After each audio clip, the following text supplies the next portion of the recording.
Eles fazem isso até com as crianças, né? Quando a criança é batizada, ela é batizada, crismada e recebe a primeira comunhão, no colo da mãe. Tudo de uma vez só. Mas o adulto, ele vai ter que fazer essa preparação antes de receber os sacramentos. E isso, inclusive, é uma coisa bastante interessante, que a missa, a primeira parte da missa, ela é chamada liturgia dos catecúmenos. Por quê? Porque antigamente o cara que não foi batizado, ele tinha que sair da igreja depois de rezar o credo. Antes do ofertório, o cara tinha que sair da igreja. Até hoje, nas missas, no rito clássico muito solenes, né, o diácono chega depois do credo e diz: os catecúmenos saem. Por quê? Porque a parte seguinte, né, a liturgia sacrificial, a liturgia eucarística, ela é uma coisa que não deveria acontecer às vistas de alguém que ainda não foi batizado. Porque é um sacramento, um mistério. Sacramento quer dizer em latim mesmo que mistério quer dizer em grego. Então, essa pessoa, ela iria ficar indo na missa e saindo logo depois do credo até o momento do batismo dela. Hoje, ela já pode assistir tudo, já não tem mais essa obrigação, né, do não batizado se retirar. Ela pode assistir tudo, mas ela não deve ser batizada antes dela saber o que aquilo quer dizer, o que significa esse sacramento, antes dela conhecer a fé da igreja, para que ela possa, em suma, aderir à fé da igreja. Mas, então, eu acho que deu para a gente meio que fechar um pouco esse tema do batismo. Daria para ficar falando muito mais, né? O catecismo aqui, ele traz também grandes partes sobre o ritual do batismo, né? O que se faz antes, depois, etc. Só que hoje em dia, na situação que a gente está, eu acho que não vale muito a pena tratar disso. Por quê? Porque o que tem aqui vai se aplicar, sim, a forma extraordinária, que continua sendo usada em muitos lugares, né?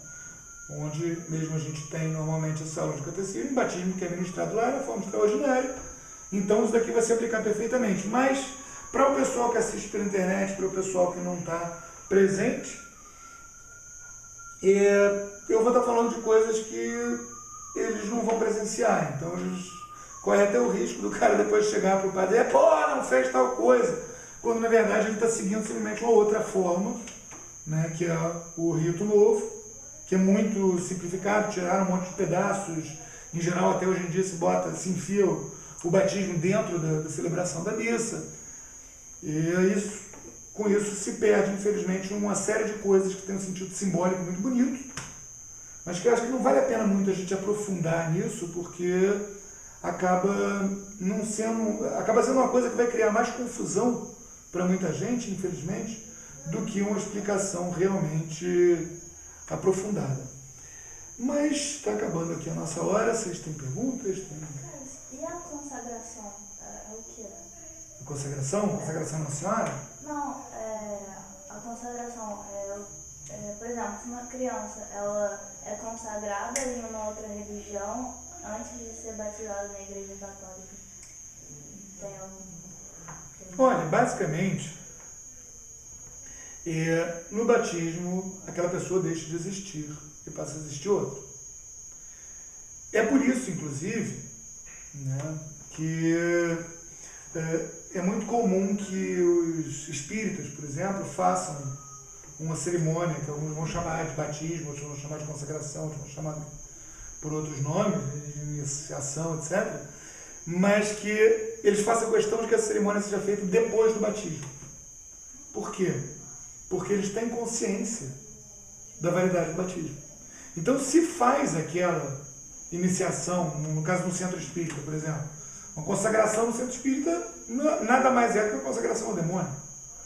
Então, se faz aquilo na criança e depois a criança é batizada, tchau, consagração ao demônio. Não tem mais nada ali. Ele está lá segurando a roupa e a pessoa saiu, né? Que nem quando tenta segurar o cara pelo casaco, o cara foge. Não tem mais nada ali. Então, eles vão insistir para que aquilo seja feito depois da cerimônia do batismo. Você até já contou história assim, não foi? Depois do batismo. Eles não deixam fazer isso antes, em geral. Eu não sei. Lembra? Foi depois. Diga. A minha mãe, enfermeira, ela cuidava de um integrante da eubiose. Aí, antes dele falecer, e a minha mãe estava me esperando. E antes dele falecer, ele pediu pra minha mãe pra eu ser consagrada na eubiose. Aí eu fui consagrada na eubiose e depois eu fui batizada na matriz. Pois é. Aí depois você foi batizado na matriz, ou seja, tchau, Biolândia. Lá isso passou. Entendeu? É por isso que tem vários desses que ficam fazendo essa pressão para que seja depois do batismo. Não, primeiro batiza, depois traz aqui. Ainda mais porque, no caso dessas coisas mais demoníacas mesmo, para os capetinhos que estão lá orientando os trabalhos, é um troféu muito maior. Né? Ele ter No caso, por um exemplo, filho de Deus nas garras dele, do que ter uma criatura de Deus criada à mais de semelhança de Deus, amada por ele, mas que não é filha dele, como uma criança que não é batizada. Diga. no caso que você está falando, se a pessoa, como ela falou no caso, né? Que ela foi batizada em biose, né? A biose, depois que batiza, nas outras, que se consagra ao demônio, vamos dizer assim, né? Se ele fizer essa consagração depois do batismo, ele elimina o batismo da criança? Não, justamente, batismo não é eliminado nunca. E quem batiza é Deus. Então você não consegue eliminar, a pessoa não deixa de ser filho de Deus por nada. E é por isso que o tinhoso fica todo contente por ele poder carregar um filho de Deus para o inferno. Ah, tá, Entendeu? Aí mas a entra pessoa minha pergunta. continua sendo filho de Deus. O batismo é único, o batismo não é eliminado. Eu sei. Confio um batismo, confesso um só batismo. Por quê? Porque o batismo não é eliminado. Quer dizer, a pessoa foi, se consagrou, virou, pegar mais pesado ainda, o cara virou satanista em grande estilo, participou de missa negra, continua batizado. Porque se ele se Ele arrepender, pode precisar, na pior das hipóteses, ele pode precisar do exorcismo. Mas, aí, no caso, se ele se arrepender, fazer exorcismo, ele volta. não, no caso ele se arrepender, ele se confessar e morrer logo depois da confissão para o inferno, não vai mais. Entendi. O exorcismo vai ser se o capeta não quiser largar ele. Como foi ele que disse que o capeta pode entrar, Ele também pode falar para sair. justamente, é um pouco mais complicado. É mais complicado. Ele já deu autorização para o capeta entrar. Exato. Mas Então, se ele se arrepende, automaticamente ele Se ele se não quer mais ter. Mas aquela autorização já foi dada, o capeta já está lá dentro. Às vezes para tirar é mais complicado. Vai tirar. Não, acaba O tirando. poder de Deus é maior. Justamente. Aí vai ser o exorcismo. É. Mas só a confissão, o cara já escapou do inferno. Porque não tem nada. Isso, inclusive, é o pecado que não tem perdão, né? Entende a Sagrada Escritura? Não tem perdão o pecado contra o Espírito Santo. O que é o pecado contra o Espírito Santo? O cara dizia, não tem jeito de Deus me perdoar. Eu sou ruim demais. Isso é pecado contra o Espírito Santo. Não tem nada que Deus não dê jeito. A gente pode ser, assim, pode ter levado a pior vida, pode ter feito as piores coisas, pode ser um assassino, sodomita, envenenador de multidões, satanista, o que quiser. Se confessa, não vai mais para o inferno. Na hora que Pode ter um você senhor purgatório, mas para o inferno não vai mais. Então vamos dizer assim, que ele não tem tempo de se confessar, porque ele não tem um padre próximo a ele. Aí ele se confessa a si próprio, se arrepende dos pecados. Uma contrição perfeita, quer dizer, um arrependimento completo, movido pelo amor de Deus, horror completo aos pecados cometidos, na hora da morte, é mais ou menos o equivalente do judeu jogando água na própria cabeça. Quer dizer, a intenção dele pode fazer Com que ele escape do inferno. Por quê? Porque, assim, não é uma pegadinha. Né? Deus não fez, agora vamos ver se ele consegue correr lá, pular dentro da matriz, cair deslizando de joelho até o confessionário, o padre foi pro banheiro. Não é por aí. Né? Quer dizer, ele precisa do perdão de Deus, ele sabe disso, ele quer. Se o padre tivesse ali, ele agarrar na batida do padre e pedir pelo amor de Deus. É claro que Deus não vai mandar um cara desse para o inferno. Ninguém vai para o inferno sem querer. A gente vai para o inferno porque a gente escolhe.